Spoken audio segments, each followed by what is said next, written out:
Be the first video of my blind run through of SaGa Scarlet Grace Ambitions, but this opening video comes through real loud every time that I have tried to test the audio on this, so I'm just going to let this play.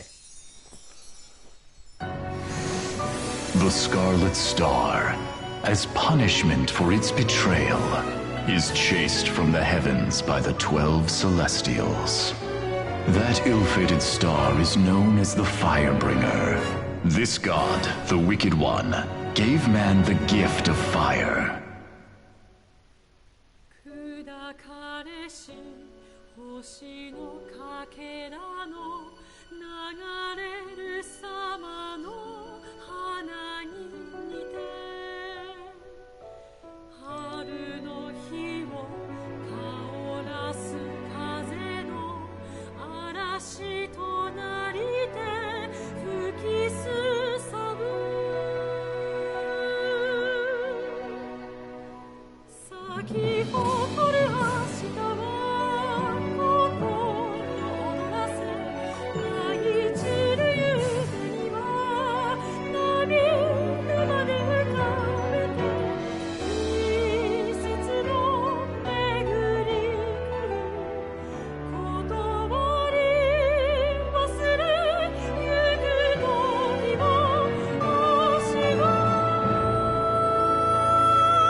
Will their stories come to an inglorious end, thwarted by the whims of the shattered Firebringer?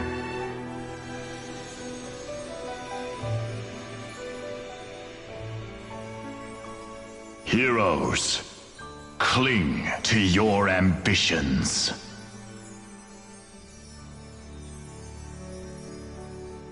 Well, that's kind of a awkward tagline, but I like it. I always like intro videos. I read all of the text, but I don't remember what it said. All I remember is that I like the art style and the storybook mosaic sort of approach. Okay, so now we're actually to the start menu of SaGa Scarlet Grace Ambitions. And so unfortunately this is not a fully blind playthrough. It 99% is, but I tried streaming earlier today and did not realize that Twitch doesn't save your videos automatically, so my initial stream of like 40 minutes got deleted as soon as I stopped broadcasting. So I decided to just go ahead and go through what I already did again and record it on Twitch, even though it's only going to last 14 days, I think. For some reason, I want the legacy to be there, even though I fully expect nobody to ever watch this. I also spent a lot of time trying to figure out how to balance my voice and the game audio on the Twitch stream. I can do it just fine through my PlayStation 4 locally, but it seemed like no matter what I did, the game audio was not ever able to be changed when viewing through the actual stream. So it could be that I'm talking right now and you can't hear a single word that I'm saying, and that's fine. So I guess just to get the background information out of the way, I'm familiar somewhat with SaGa franchise, the SaGa games, but I've never really played one. this is one that I've been interested in for a while now because it is on the PS4, so it's easier up front to get to and to play. It got pretty good reviews when it came out, both in Japan and in the Americas. It's got a nice art style and a good soundtrack, so I've been wanting to play this for a while. And then over the holidays, while I was home, working from home, I spent, like every day, I had playthroughs going in the background, so I ended up watching like a full playthrough of every scenario in Unlimited Saga, which I fucking loved. It was great. I enjoyed that so much. And I also watched Rabbit Plays Games playthrough Claudia's scenario in Romancing Saga 3 Minstrel Song. And what I really liked about that was that she also did a blind run of the game. She had some vague interest in the game and knew just like very basic details about it.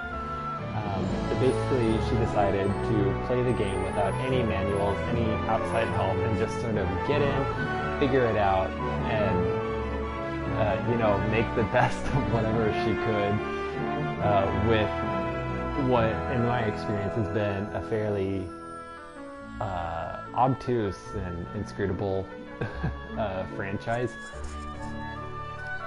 So, I don't know, I just really liked her approach, and I kind of thought, well, that kind of sounds like fun. Maybe I'll do that with Scarlet Grace. And so that's what I've decided that I'm gonna do. So this is going to be, blind after I finish this episode, where I'm basically just going to get to the point that I ended at the first time through. Just to give a little bit more detail, I know that there are 4 main characters in Scarlet Grace. I know that, as with most Saga franchises, each character has its own individual story, and the characters may do some overlapping or intertwining of stories throughout. The only one that I really knew about coming into this was Taria, and I like her because she's a potter, and like the other people have classes like, I don't know, like executioner or warrior or something, but her class is ceramicist. And I thought that was so silly. So earlier today when I played, I chose Taria to go through just because I think she's ridiculous and I love it. So I'll probably do that again. My other experience with Saga games is that I tried to play Unlimited Saga one time, borrowing it from a friend. I made it like 2 hours into Laura's scenario and maybe an hour into Ventus's, and I just got so completely frustrated with everything about that game because it is so obtuse. There's just so much going on and none of it is very well explained. So unless you've got, hours and hours to read manuals and figure out, how things work just through experience, then it's hard to get into. I also tried to play Romancing Saga 3 Minstrel Song one time. I started as Hawk, and I spent 30 minutes on a ship riding around trying to figure out what to do, and I, for the life of me, could not figure out how to get the story to progress at all. So I spent 30 minutes to an hour just like running around on a ship, evading pirate ships, fighting, and I don't know, I gave it up pretty fast. I would love to go back and play it again, but we'll see. Who knows if that's gonna happen. So anyway, I'm gonna go ahead and get started with this, and I'll probably go through it fairly quickly just so that it's not another 40 minutes, but we'll see. I'll just have fun with it.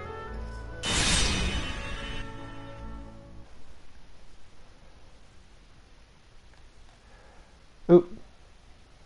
I'm not going to continue. I'm going to do a new game. Okay, so I have not cleared anything, so I'm going to confirm these settings. I will read all of the menus These selections cause events involving characters you have cleared the game with to occur. Their contents may be confusing for players who have not finished those characters' stories, so we recommend answering honestly. Marking a story as cleared has no impact on game difficulty and yields no special items or other such bonuses. So it seems like in this game there is some intertwining of the main characters' stories, but it looks as if that might only happen if you've completed a character already, which is kind of cool. I know, like, from basic familiarity with the SaGa franchise that the games are designed to be really open-ended and, sort of, you make your own adventure, you make your own story, and there's a lot of replayability and variability in the games because of this. So, like, what you choose to do at a certain point in the game will ultimately affect some later option or how, other unrelated story events play out. So it's kind of cool to see that not only are the stories inherently variable, but they are also variable according to who you have already cleared the game with.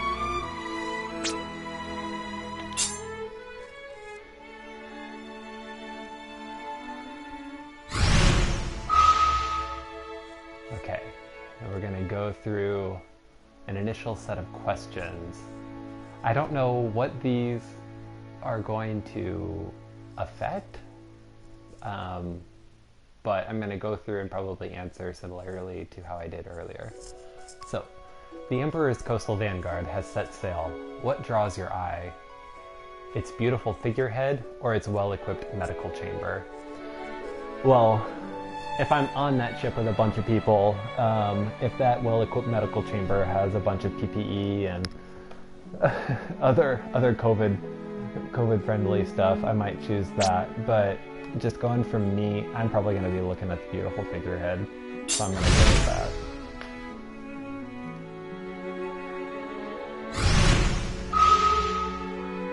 Fireworks dance in the sky, beautiful yet ephemeral. What do you feel as you watch them? They are beautiful yet sad, or their beauty is fleeting. And I feel like these two are sort of the same thing. Like, when beauty is sad, it's often because it is fleeting, I think.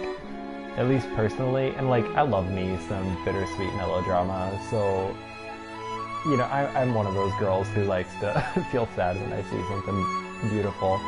But I feel like, for me personally, that's because I see the beauty as inherently fleeting. So I'm gonna go with that option.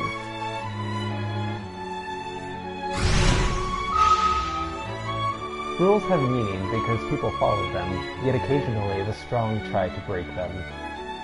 So, rules exist to restrain the strong, or true strength is not bound by rules? I feel like this is a little bit individualistic and sort of a sociopathic sort of question.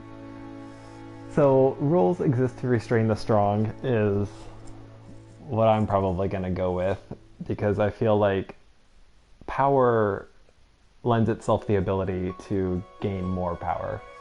So we need good rules and regulations in place to make sure that everybody has a fair playing field, and that inheriting power doesn't give you the power to change the rules. True strength is not bound by rules. I do agree that sometimes it makes sense to do things that aren't strictly legal or strictly within the rules, but I feel like that is not every time.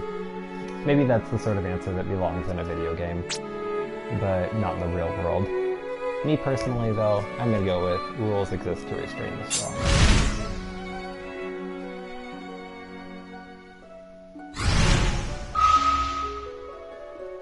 Which do you prefer, an orderly, impoverished world or a chaotic, rich one? An orderly world or a rich world? I like how they get rid of the extra descriptor there. Like, orderly is nice, of course, but impoverished sucks. Rich is good if everybody has those riches. Chaotic, you know, everybody likes stability, but I suppose a little bit of chaos keeps things fresh and keeps things interesting. So I am going to go with a chaotic rich one.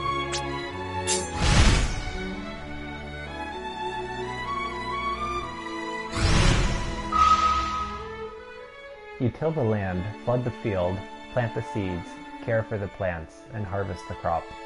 What have you gained? The bounty of the land, or the fruits of my labor? This is interesting, because I feel like, you know, you gain both, obviously. The difference here is in the context and in the focus. And, of course, the land has potential bounty, but it requires, you know, individual or group effort in order to realize that bounty. But on the other hand, like, the potential of the land is never realized unless there is somebody there to care for it and to put in that labor. So if I'm the one tilling, if I'm the one flooding the field, planting the seeds, caring for the plants, I'm gaining the bounty of the land, but that's sort of ephemeral, I think. So what I'm really getting here is the fruits of my labor. That experience, that knowledge, those resources carry over and enable me to continue living and growing and flooding the fields next year. So I'm going to go with fruits of my labor.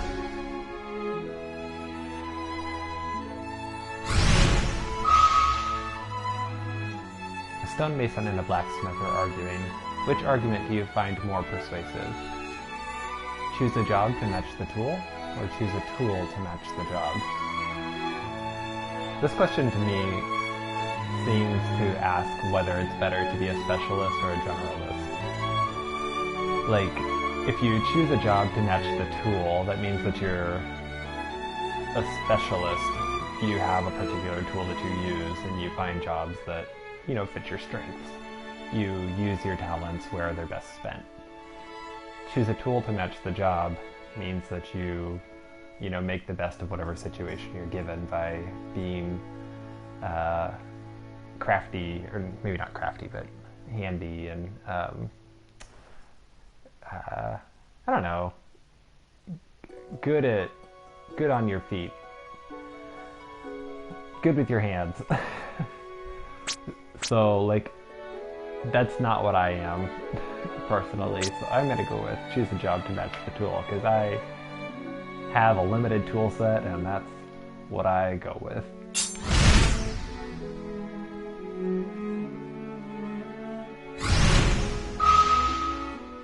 You have a longtime foe who seems unbeatable. How do you seize victory? Hard work and discipline, or stronger armaments? So, I mean, both of these could lead to victory, yeah, but both of them could also lead to failure. Like, neither of them guarantees you a victory. So, I feel like the best option here is hard work and discipline. You know, like, of course, depending on who your foe is, right?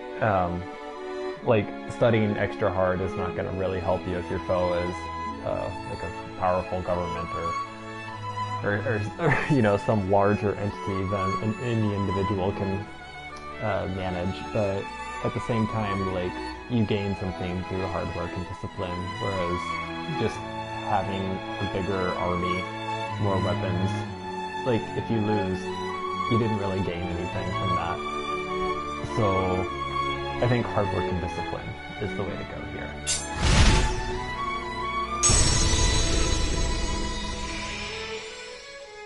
Okay, and so Urpina was suggested to me last time I filled out. I think all of my answers were the same as when I did this earlier. So I think probably all that starting selection is doing is just suggesting which character you should start with and giving you stat boosts. Like in Urpina's strength and dexterity and stuff, she has extra pluses and a few negatives to her base stats, which the other characters didn't have last time that I did this. So I'm guessing that this is all that the opening set of questions determines. But anyway, I'm still going to go through each of the characters, read their starting region, and talk about their stats and stuff. So for Urpina, her starting region is Provincia Ronicum. This daughter of Solmium's ruling elite shows promise as both a leader and a politician. Despite her wish for an unfettered life, she cares deeply for the glory of her house. So it sounds like Urpina is a royal who is burdened with the responsibilities of her station, and that she is maybe looking for some sort of escape. Or maybe not. Maybe she wishes she could escape, but ultimately does care for her duties and wants to fulfill them. But Urpina has a Vencia. I have no idea what Vencia is. Her specialty is the longsword. She's got, I don't know, kind of low HP and LP. Not terrible. Her strength and dexterity and mobility are good. Endurance is low, and she's not very smart. I don't know what acuity is going to be, but just from these stats, she reads to me as sort of a rogue character. She's got a longsword. I'm not sure about that. But yeah, that's Urpina. One thing that I pointed out that I want to bring up again is that I do really like her character design. I like that she has little cucumbers in her hair and her brows, and that I don't know how this girl figured out how to feather her hair to look like wings, but she's done it. I also really like the coloring of her design. Like the illustrator for the SaGa franchise, Tomomi Kobayashi, is, I don't know, I think she's got a really unique, interesting style. Similarly as like Yoshitaka Amano has for the Final Fantasy concept art, I feel like Tomomi Kobayashi's got, she's very similar, like graphic, lots of lines and watercolor and sort of like gestural design elements to her concept art. Not so much to the computer generated, like the models that they use in the actual games, but if you look at her concept art. But one of the things that she does that I really like is that she uses complementary colors or near complements as a way to like shade and create contrast in her designs. So here on Urpina, she's got a lot of green and pink, which would be like nearly opposite on the color wheel. And so, like, in looking at her art, one of the things that I've noticed is that when she has to shade for a region of a particular color, she'll usually use the complement to that color to shade it, which is really interesting. Like, usually if you had, like, pink and you wanted to do a shade, you would add black and, like, have a darker pink there. But what she seems to do is she seems to add the complementary color, so green. She uses that as a way to create the shadow or shade in her art. And I think that that's really cool and unique, and that's something that I've seen other people do. But that's just a quick aside. I'm going to go check out the other characters now. We've got Urpina. She's cute. I like her. Taria. Taria is the one that I'm most familiar with. Like I mentioned, she does pottery, and I think that that is ridiculous and awesome. Leonard is a hot guy. I like him. He's got lots of belts on his shirt. He reminds me of Lulu.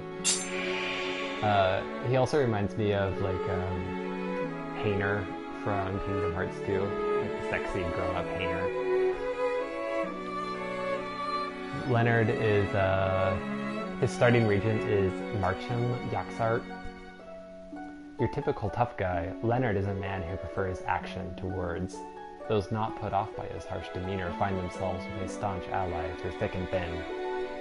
So it sounds like Leonard is lacking in the tact department, but he's loyal And I don't know, who doesn't want a nice loyal hunk by their side? Leonard has got the Sterna. His specialty is the Great Sword. He's got pretty good HP, higher than Rapina for sure. His LP is 10, which is pretty nice. Strength 13, Dexterity 7, Mobility 9, so not super mobile, but good strength. Good endurance. Low intelligence. He has more rocks in his head than Rapina does, it looks like. And good acuity. Still, have no idea what acuity is, but he's got a lot of it. So he seems like he's your typical fighter character, maybe. Go check out Balmont. Balmont looks like Nuge from Final Fantasy X-2, kind of. I love his eye makeup. I don't know if those are supposed to be scars or like clown markings, but I think that they're pretty cool. Actually, one thing that I noticed earlier is I love his belt buckle. It looks like he's got Bowser on it.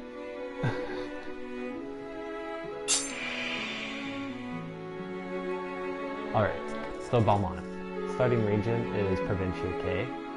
An executioner is no stranger to death. Some face Balmont's acts with anger, others with fear and resignation. Still, he treats each with the respect and dignity they are due. So Balmont is an executioner, so he's probably a government official. I wonder if... I'm getting the sense that there's a lot of politics going to be happening in this game. So I wonder whether his story has something to do with defecting or displeasure with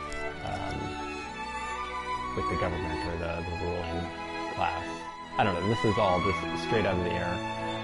Just pulling things out of my ass as I think of them. But I am drawn to Balmont. I think his story sounds interesting just from the little blurb that we get. Balmont has the Marcia. I have no idea what these things under their names are. Little icons, but you know, we'll just go with it.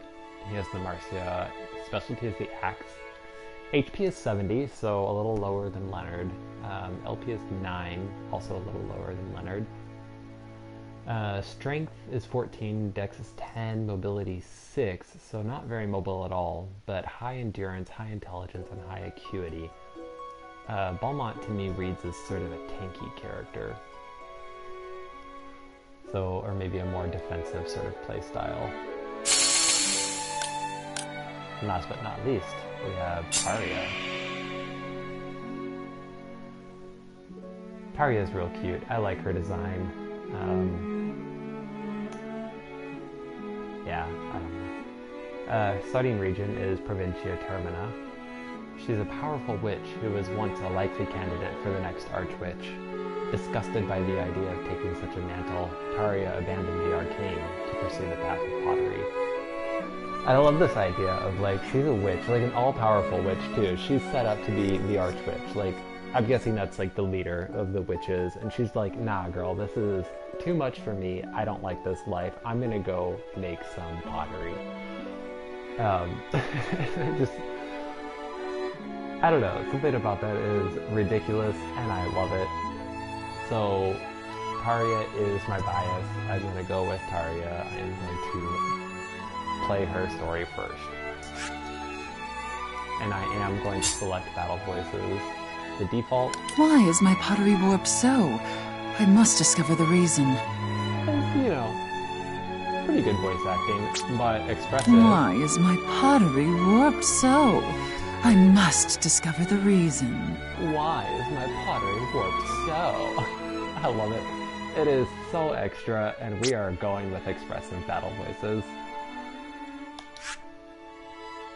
Choose this protagonist? Yes. Yes, we are. Taria.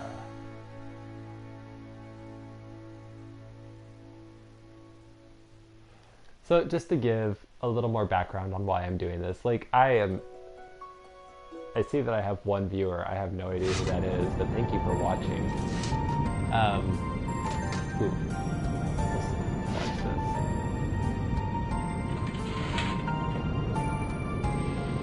Try my fire.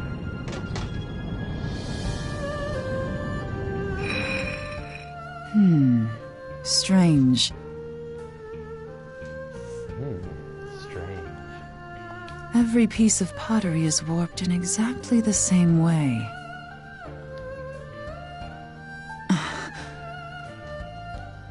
Seima! Ma'am? I'm leaving. The workshop is yours. Ooh, okay. Way to go, Seima. You heading out to buy pigment or something? The pottery warps, and it will continue to do so until I discover the source of the problem. Alright, so Taria is sensing disturbance in her pottery and has decided to start an adventure to go figure out what is happening with it, with her pottery. Is something off about the clay, maybe? Sorry, ma'am, but I reckon an apprentice like me don't much understand what you're on about. Don't much understand. Same with cute. I like him. I am the one who is warped, Seima. And this distortion has started to manifest itself in my pottery. Okay, so it's not the pottery, it's you. Taria here is the one who is warping her pottery and looking for an excuse to get out of this workshop, it looks like. Wait, now you're warped? Oh, chicken feet. I ain't following any of this. Oh, Seima, you poor thing. Don't worry yourself about it. I'll likely be gone for some time, so don't fall behind on your studies. I won't, ma'am. Take care out there. Okay, he seems pretty cool with her just like up and leaving. No questions asked. She's off to do her own thing.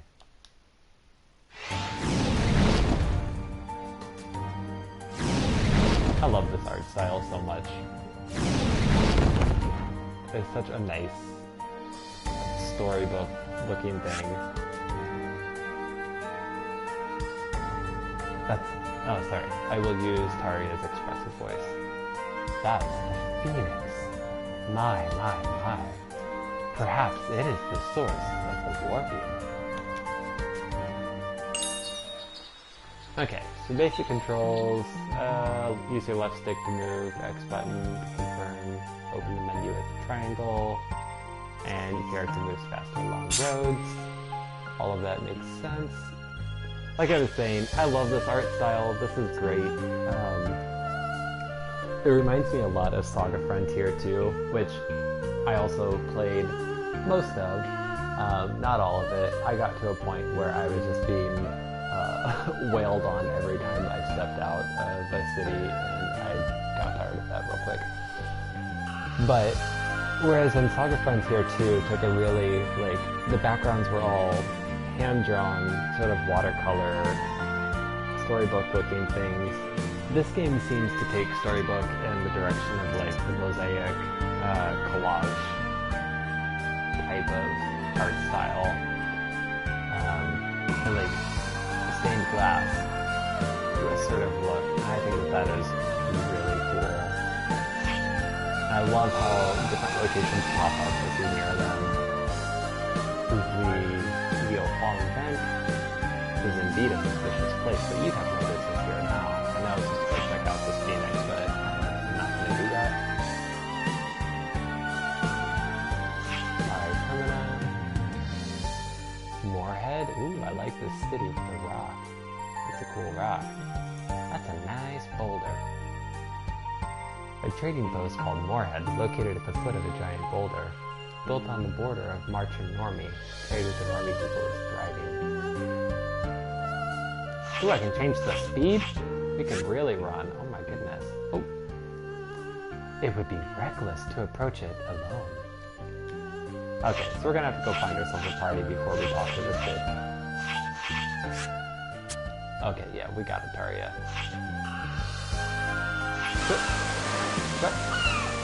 Okay. Is a major city that controls the Mare Termina. It is governed by House Road. So we are going to enter non-engagement events. Hey, you see that huge bird? It's the Phoenix! It could be, yes. Taria, didn't you just tell us that it was? Could be? Oh, it's the Phoenix, all right. And if I could get my hands on just one of them feathers, I'd be set for life. Okay, so the feathers must be pretty important. Acquiring a phoenix feather is no mean feat, for once touched by a living being, it fades away. Okay, yeah, that complicates it. Ah, you kidding me? Well, heck, that's gonna be a problem. However, I can handle the feathers without issue. Okay, Taria. I wonder if this is part of her witch training that she knows about all of this. Well, let's say we work together then. We'll divvy up the profits between us and the rest of my men. Okay, sounds fair. I'd think I deserve at least half, but very well. Agreed. Oh, and my name is Taria. Okay, so you think you deserve half, but you're not gonna ask for it. You're not even gonna negotiate here, Taria.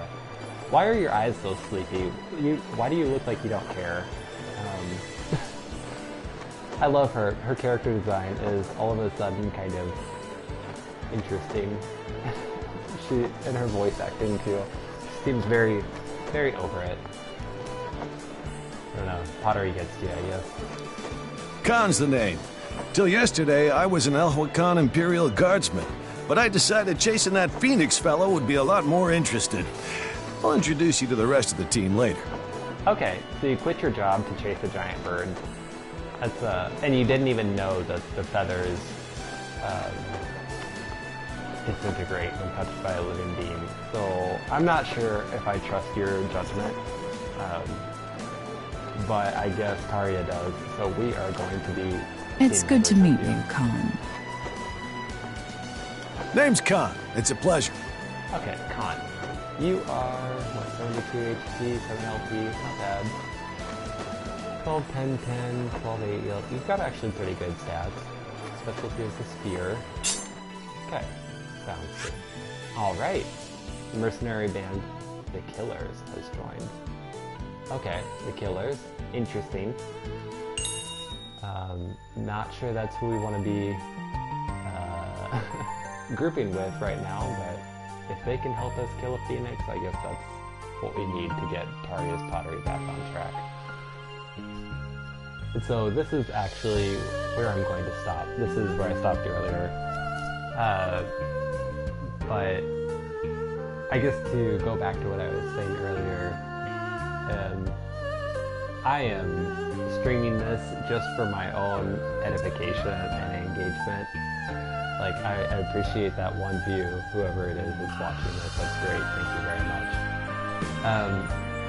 But I think, you know, personally, I've had issue playing games recently, and like, I enjoy them, but I'm not ever engaged. I find myself, like, at the end of a game, feeling stressed out and just trying to get through it and like finish it up because it's taking too long, but also I'm not having any fun anymore.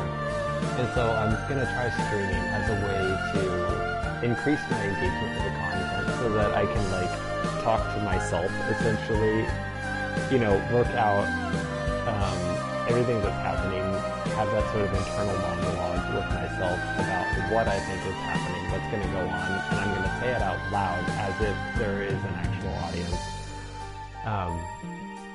Because I think that will, I don't know, help me engage with the content and with the material a little bit more, and maybe make it more fun, even if it is all basically pretend.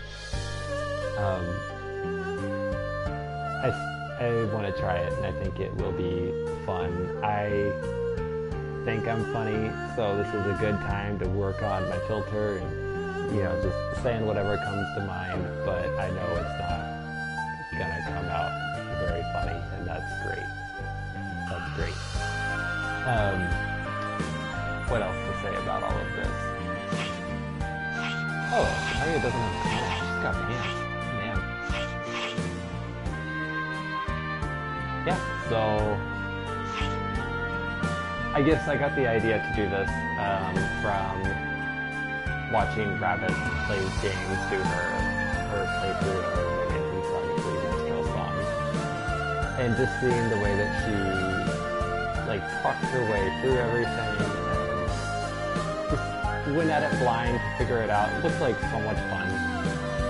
So that's really what I'm going for here. Is just I just want to take this completely blind. I don't want to look at my phone. I don't want to look at any sort of guides to figure out what's happening. I just want to take this game as it is and try to learn it on its own terms, because from everything I've heard, it is difficult. And if it's anything like other SaGa games, it's going to be obtuse. It's going to be hard to figure out what anything means. And that just kind of sounds like fun. Nice little challenge for myself. So, thanks to anybody who comes and rides along for the journey. It's probably going to be a weird one. So, we will see how it goes, and I will see you next time. After I save. Gonna save first. I am going to overwrite my old save data, because it's basically the same. And with that, this is what else we have. We got a menu. We got speed boost. We got the retinue. Oh my goodness. Look at how cute they are. Oh my god. Oh, I'm looking forward to coming back to this and meeting all of these people. Snail, Queen, Aria, House. Why is his name House? I love it. Okay. And Compass. What interesting names. Oh, I love these people already. Team Killers is...